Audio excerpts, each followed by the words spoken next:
All right, good morning, everyone. My name is Everett Lott, and I am the Director of the District Department of Transportation, and it is a privilege to bring you greetings on behalf of our mayor here in Washington, D.C., Muriel Bowser.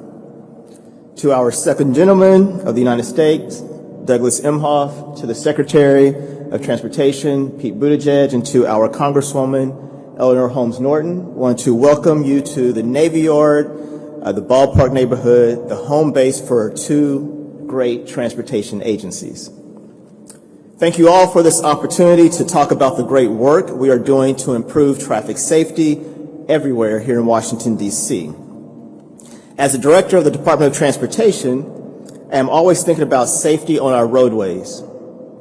I am proud to lead improvements like those you can see right outside these doors and right outside of this building, where we have installed a state-of-the-art bike facility as well as modern, accessible on-street parking spaces as part of a road diet that is improving safety for everyone. These are the kinds of visionary projects that we need in communities across the country as we seek to eliminate the scourge of traffic deaths. As director, I've attended far too many crashes and too many crash sites and memorial sites where families and friends are left to mourn the loss of loved ones to traffic violence. And far too often, these traffic incidents are preventable. That is why Mayor Muriel Bowser has challenged us to rethink how we use our roadways and how we develop safe and accessible bike paths and sidewalks to support our entire transportation network and improve efficiency. As we answer the call, we have implemented best practices for safe urban streets, like leading pedestrian intervals, which give people on foot a head start when the signal turns green. Right turn traffic calming or curb extensions, left turn calming, and also driver feedback signs to reduce speeding and much more. We are implementing improvements that calm traffic throughout our neighborhoods, making it safer and more inviting for people of all ages to walk, to roll, to bike, or even to scoot. We, community leaders, come to us with concerns. When community leaders come to us with concerns, we listen and we come together to implement the safest solutions. Last year, despite the pandemic, I was proud to support Mayor Bowser as she announced the forthcoming design of a major corridor in our city, Connecticut Avenue. Our work there will dramatically improve safety for all roadway users, regardless of their mode of travel. These projects and more demonstrate that Washington, D.C., like cities around the country, is committed to Vision Zero, and we are all working toward the goal of zero traffic fatalities. And to our partners at the U.S. Department of Transportation, your partnership in this effort is invaluable. So together we have the resources to make a real difference in our communities as we all work to implement the bipartisan infrastructure law. We look forward to partnering with you to improve the lives of our residents and the safety of all who visit our great city. Thank you very much.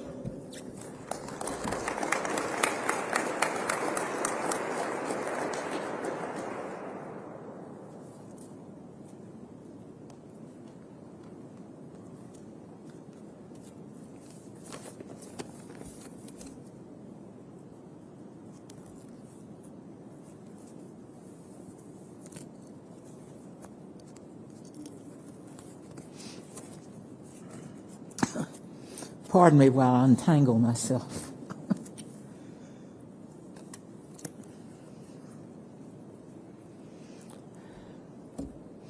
It is a pleasure to be here this morning with Secretary Buttigieg, Deputy Secretary Trottenberg, our D.C. Department of Transportation Director Lott, and of course, with our second gentleman, Emhoff.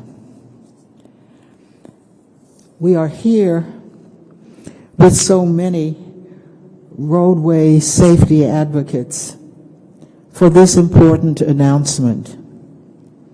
In the District of Columbia, 2020 was the deadliest year for motor vehicle crashes in more than a decade.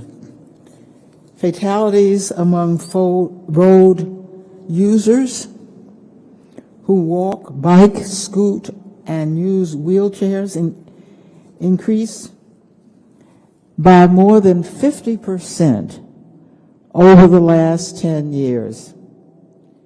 The need for action on road safety could not be more clear. As chair of the Subcommittee on Highways and Transit in the House of Representatives, I have worked to modernize the federal government's surface transportation policies.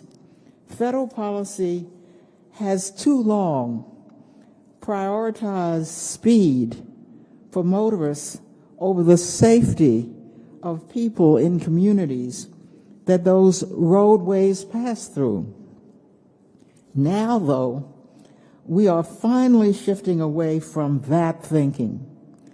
The bipartisan infrastructure law and the National Roadway Safety Strategy are historic achievements that will help us build a safer, cleaner, and more equitable transportation system and address the tragic preventable deaths on our nation's roadways. This safety strategy is key to implementing the bipartisan infrastructure law passed by Congress this past November. The law makes key reforms to road design standards to prioritize the safety of all road users, especially those outside of a car. It focuses on fixing the most dangerous roadways and intersections. It provides historic funding for roadway safety initiatives. It will build complete streets, safe roads and routes to schools, bike lanes, and accessible sidewalks. It will reconnect communities that were divided by highways and urban renewal.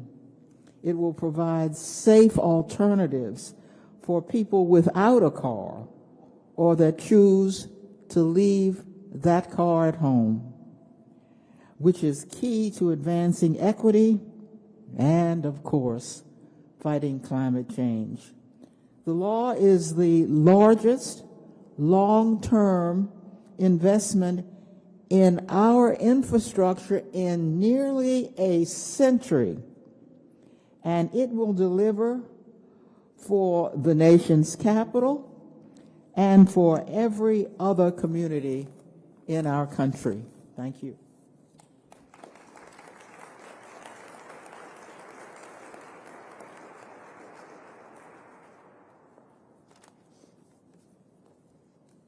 Good morning. First of all, a thank you to Congresswoman Norton for her many years of leadership on roadway safety and transportation, and thanks to Director Lott for everything he does every day to keep the city safe. I'm now a grateful constituent who loves walking and biking. Keep the bike lanes coming. It is an honor to stand here today with the second gentleman, with Secretary Buttigieg, and out here in the audience, so many transportation safety leaders to announce the National Roadway Safety Strategy. This is going to be a plan to focus all of US DOT's resources, authorities, and incredible expertise to combat the tragic number of fatalities and serious injuries we're seeing on US roadways, from our largest cities and towns to rural and tribal communities all across the country. Today marks one of the most important steps forward on national roadway safety that I've seen in my long transportation career. I was formerly commissioner of the New York City Department of Transportation, where I helped create and deliver the Vision Zero initiative. It helped make New York a national model. It reduced traffic fatalities on our roadways for many years, tragically until the pandemic hit. But our work in New York helped teach us a lot of lessons about how to bring a holistic, comprehensive approach to roadway safety. That's the approach we want to bring at the federal level. The mission to save lives on our road has never mattered more, as you heard from the Congresswoman. This is an urgent time, as we've seen fatalities skyrocket on our roadways during the pandemic. And as I always say, these are not just statistics. This is our family, our friends, our coworkers, our neighbors, our fellow Americans.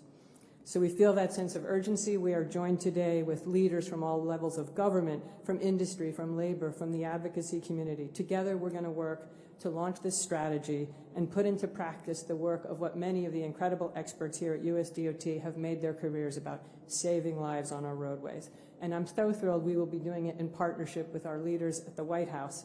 As you heard from the Congresswoman, through them we helped pass the largest transportation bill, I think, in American history, which will give us incredible resources to tackle roadway safety. And obviously we have the leadership here today, and I'm so proud to announce our partnership with the second gentleman of the United States, Doug Emhoff, and invite him to come up. Thank you.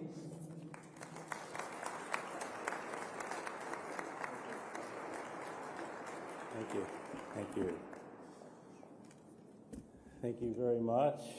It's great to be here. Good morning, everyone. And look at this beautiful building and two buildings here. I've had an amazing opportunity to take a tour with the Secretary. But first, Mr.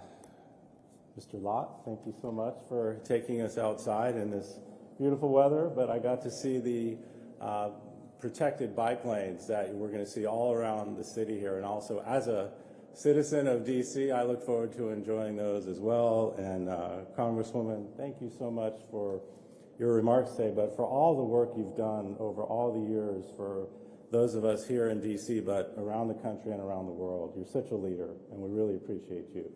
Thank you so much. And Deputy Secretary, thank you for that warm introduction and for all the work that you've done here and throughout your career. And of course, my good friend, Secretary Buttigieg, thank you for having me here. And I look forward to this event today and events in the future with you. Thank you so much. It's really great to be here at the United States Department of Transportation. And thank you all, the press and all the leaders here for today's huge announcement on roadway safety. And I'm here on behalf of the Biden-Harris administration, who send their regards to everyone here, and I'm excited to be their representative today. I'm also proud to celebrate all that President Biden, my wife, Vice President Harris, and outstanding leaders like Secretary Buttigieg and his amazing team have accomplished, including Congress, by ensuring passage of the groundbreaking bipartisan infrastructure law. It's going to be amazing, not just for transportation, but for all aspects of our lives going forward. But I'm also here today as a dad, as a parent who, like probably a lot of you, remembers teaching my children how to drive and feeling that anxiety when they were out on the road alone on those streets out in Los Angeles, but take it anywhere around the country. It was stressful. I was anxious, and I still remember those days very clearly, thinking about how they were doing out there. I also remember when they were out there on their bikes, and I know a lot of parents out there send their kids out on their bicycles and walking down to the market on the streets all around the country, getting something from the store. Had that experience too, like many of you. And no matter where our kids are going or how they're getting there, parents everywhere, including me, can relate to that relief when you know that they're home safe. You know what I'm talking about? That's the feeling we all need to feel. So when we talk about transportation, we're not just talking about buildings and roads and bridges, all the important stuff as well, but we're talking about the safety of our children, the safety of our families. And this, as you know, is something that President Biden, Vice President Harris, Secretary Buttigieg, this entire Department of Transportation, this administration deeply understands. They believe that when our loved ones leave home, we all deserve the peace of mind knowing that they'll get to their destination safely and that ultimately get home safely. But right now, that's not always the case. Fatalities, as we've heard, due to traffic crashes are on the rise. They disproportionately affect communities of color, low-income communities, people living in rural areas, people with disabilities, and older adults. And traffic deaths among people who walk or bike are increasing more sharply than for people who drive, actually. And this reality is exactly why President Biden, Vice President Harris, Secretary Buttigieg, and our Congress made sure that the bipartisan infrastructure law included unprecedented funds for programs that make our roadways safer. Safer for people who walk. Safer for people who bike. Safer for people who use a wheelchair. Safer for people who take the bus, and safer for people who drive. So I'm going to leave it to my good friend Secretary Buttigieg to dive into the details, as we know he will. But the National Roadway Safety Strategy the Department of Transportation is announcing today is an important step forward that every family can celebrate out there. It's a step towards addressing equity, making safety improvements in the communities that need them most. And it's a step towards addressing climate change, which, as we all know, is important and affects all of us, and making sure that people have effective and safe alternative modes of transportation. As I said, this is a step forward, a huge step forward for achieving peace of mind for all families and parents and families out there. So, with that, it's my pleasure to introduce a very dear friend and a new father himself of twins, the United States Department of Transportation Secretary Pete Buttigieg.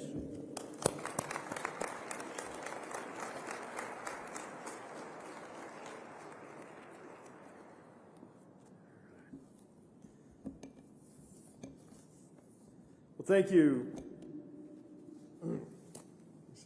Thank you so much. My friend, second gentleman, Doug Emhoff, you've done us a great honor by visiting the department. It's been a real pleasure for us to be able to host you. I earlier had the pleasure of traveling with the second gentleman to North Carolina. We saw research and labor around transportation, and I saw firsthand how his insights and thoughtfulness are such an asset to the Vice President, to the administration, and to the country. And so we want to thank you sincerely for helping us to shine a light on a national priority like this in terms of roadway safety. And I hope you will bring our thanks and greetings also to the Vice President whose leadership has been so essential in getting the bipartisan infrastructure law, among many other achievements that are going to help us to drive this policy. Likewise, I am so thankful to serve in an administration led by President Biden, whose personal commitment to the issue of safety on our roads helped make today possible. We are so fortunate that Deputy Secretary Polly Trottenberg, who you heard from a moment ago, is such a leader in this, has been a leader in this area long before either of us held our current assignments. Congresswoman Eleanor Holmes Norton, thank you for your leadership, both for the district and specifically on the issue of transportation infrastructure nationwide. We're so thankful for your leadership role in committee and your insights throughout this process. To Mayor Bowser, who couldn't be here today, but is such a well-respected leader in this area, has been certainly since we were fellow mayors, and is represented so well today by Director Lott. Thank you, Director, for the great work that's going on that I experienced personally as a frequent user of your really best-in-class bike lane infrastructure, and more broadly as somebody so committed to roadway safety. We're joined by Chair Jennifer Homendy of the National Transportation Safety Board, best known perhaps for the steps that they take in the aftermath of a crash, but also equally important as partners and leaders in preventing things from happening in the future. The President and CEO of the National Safety Council, Lorraine Martin, Executive Director of the Governor's Highway Safety Association, Jonathan Adkins, President and CEO of Safe Kids Worldwide, Tareen Kreppe, who hosted me for a great discussion last year. President of Advocates Highway and Auto Safety, Kathy Chase, our partners at AASHTO, who will be the tip of the spear in so many ways as the states proceed with infrastructure investments in a safe fashion, and so many others joining us here and virtually from across the advocacy, accessibility, and equity movement. And of course, I want to thank and acknowledge the department's staff who have been working these issues tirelessly from day one of this administration, and in many cases for their whole lives and careers. This is a big day. We are here to talk about safety on America's roads, streets, and highways. And in giving remarks like this, it might be customary to begin by telling the story of a person whose life was cut short or forever changed, to help people to picture the reality behind the statistics. But sadly, I think each of us can already think about the reality behind the statistics.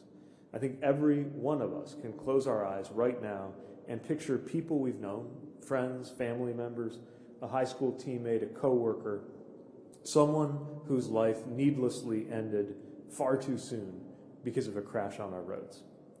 If you think about what that means, the fact that every one of us can think of people lost and speak of it as a sad but universal truth, it is as if we were living through a war. It is as if it were normal. And certainly you see that in the kinds of numbers that we live with. We have for years been averaging almost 3,000 deaths per month on our roads. So added up in the last decade, we have lost more than 350,000 lives on America's roadways. And things have gotten worse during recent years as people drove at higher speeds, more recklessly, more distracted. We're going to be posting as a department our official fatality data for the third quarter of 2021. And I need to tell you, looking at the preliminary numbers, it's not good. This is a national crisis.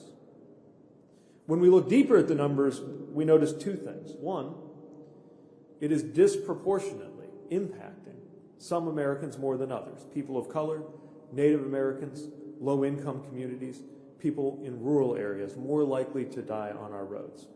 And yet the other thing that we see is this crisis indeed affects everyone, claiming lives from people of every age, every race, every income level in rural communities and big cities alike. We cannot and must not accept that these fatalities are somehow an inevitable part of life in America. Think about the fact that when somebody's about to get in the car or go somewhere, we might say, drive safe. We don't do that with most other routine, everyday activities in civilian life, partly because we have, as a society, acted to make sure that more and more everyday activities are certain to be safe. When somebody's headed to a restaurant, we don't say, eat safe today, because food is far safer thanks to the food safety laws of the early 20th century. We've acted to make American workplaces safer, realizing that on-the-job deaths are unacceptable. Of course, there's more work to do in that area, but your workplace is 1/5 as likely to be deadly today as it was before OSHA took effect 50 years ago. So when it comes to roadway deaths, we have a crisis that is urgent, unacceptable, and preventable. We know that roadway deaths are preventable because some places are doing a better job at preventing them than others. Canada's traffic fatality rate is about half of what ours is. In Europe, it's about a quarter. And it's not like there's something about Americans that causes this intrinsically, because we can look around our country and see that some places are doing better than others. Hoboken, New Jersey went 3 years without a traffic death. Fremont, California dramatically reduced their crash rates. New York City saw steady, significant declines in deaths before COVID, as the Deputy Secretary mentioned. And these improvements, of course, didn't come on their own. They happened after each of those places adopted new policies around traffic safety. We also know road deaths are preventable because across the U.S., roadway fatalities and the fatality rate declined consistently for around 30 years before stalling during the last decade, and now, as I mentioned, going back up in more recent years. I've spoken about roadway safety with everybody who will listen. Talked about it with the president, the vice president, leaders in Congress, state, local officials, advocates, car manufacturers, people of every political and professional background. And as we have spoken and as I have listened and learned from so many experts, one thing that's very clear is a universal agreement that we should be doing something. The question is, what will it take? So let's talk about what it'll take and what we're going to do. The first thing it takes is a strategy, with the resources and programs to deliver on that strategy. That's why today we are proud to launch the National Roadway Safety Strategy, a true first.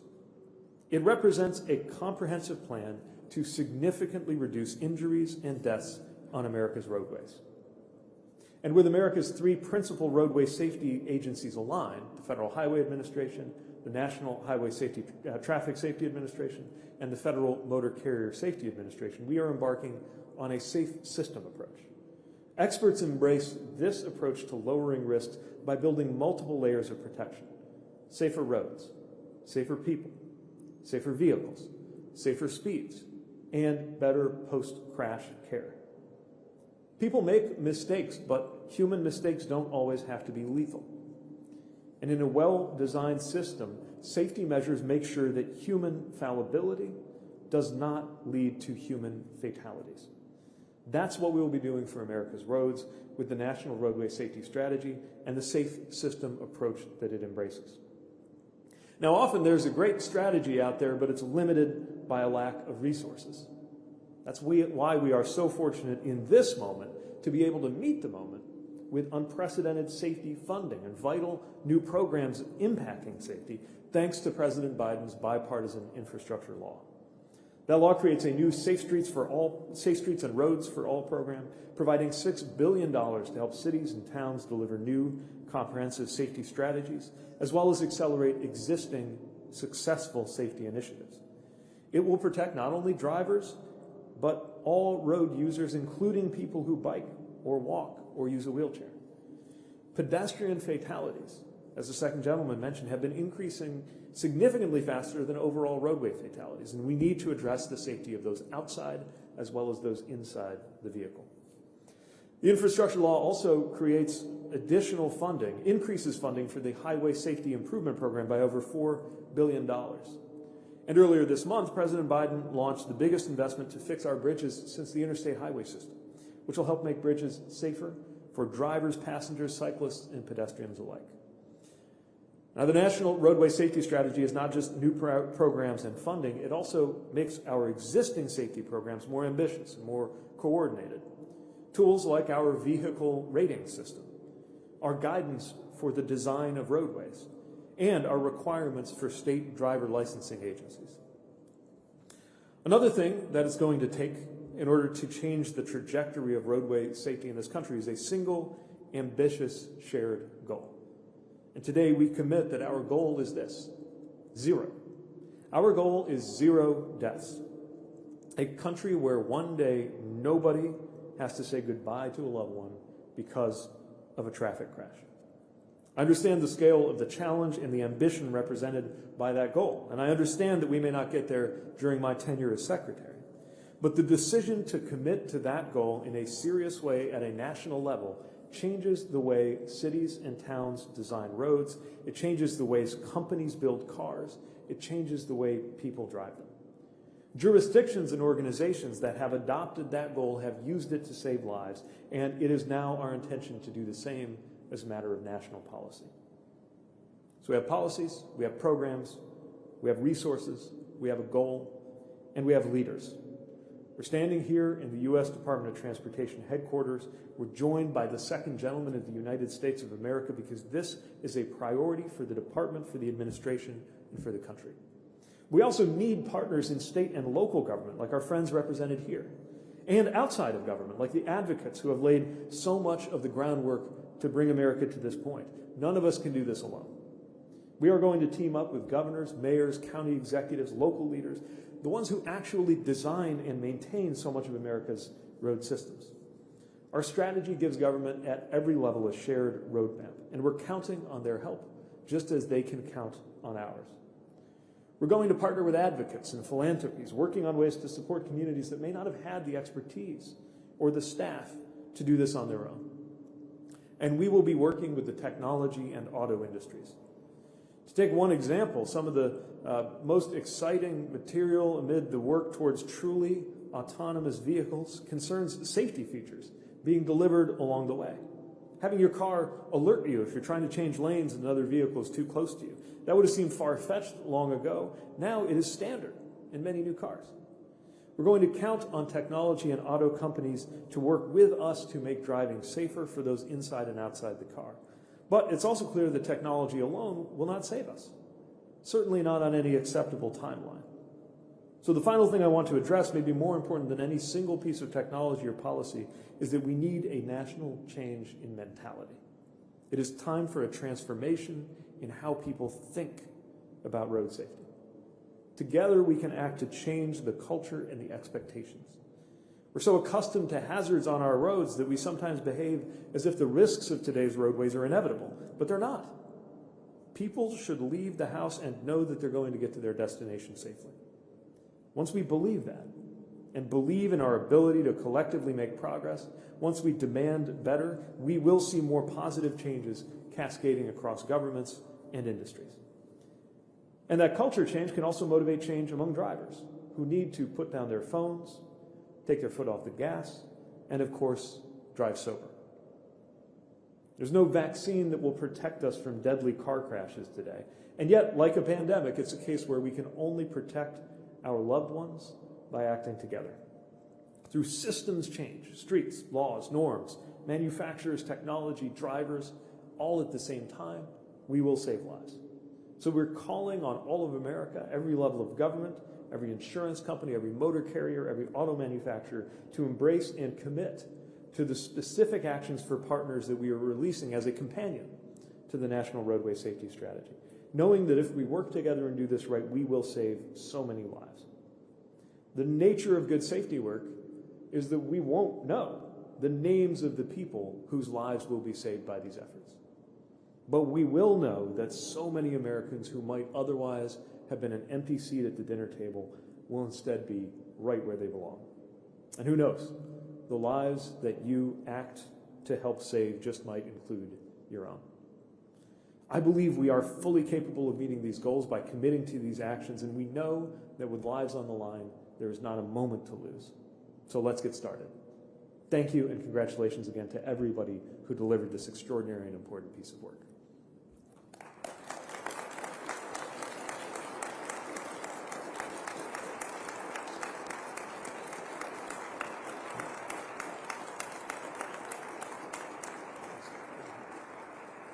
And I think we have some time for media questions. Danny can quarterback.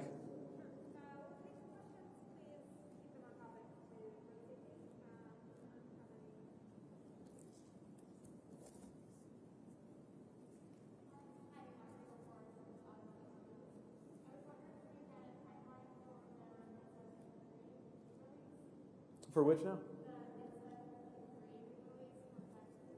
We don't have a date to share yet, but I'll refer you to NHTSA for more on that. As you see in the safety strategy, there's kind of near, medium, and long-term actions, but a lot of this is programmed in the immediate rulemaking agenda. Oh, sorry, the data, yeah, that's imminent, right? Okay.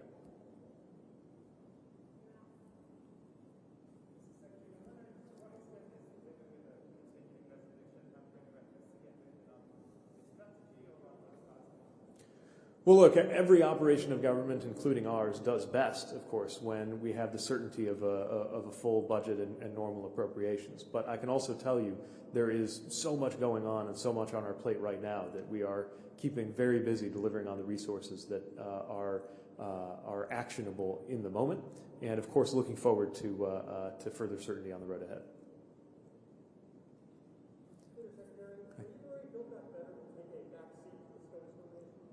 So, look, we're here to talk about roadway safety, and the big thing on my mind is how all of these pieces fit together. And part of what an administration has to do, a country has to do, is many things at once. That is, of course, a challenge for Congress, but we have seen already in the last year things done that people said weren't possible, including bipartisan agreement on a complex and major piece of policy, the infrastructure law, and have the same level of high expectation that we can get a lot of things done in this coming year, too. All right. Thanks again for joining us, and thanks for the great work, everybody who was part of this. Take care.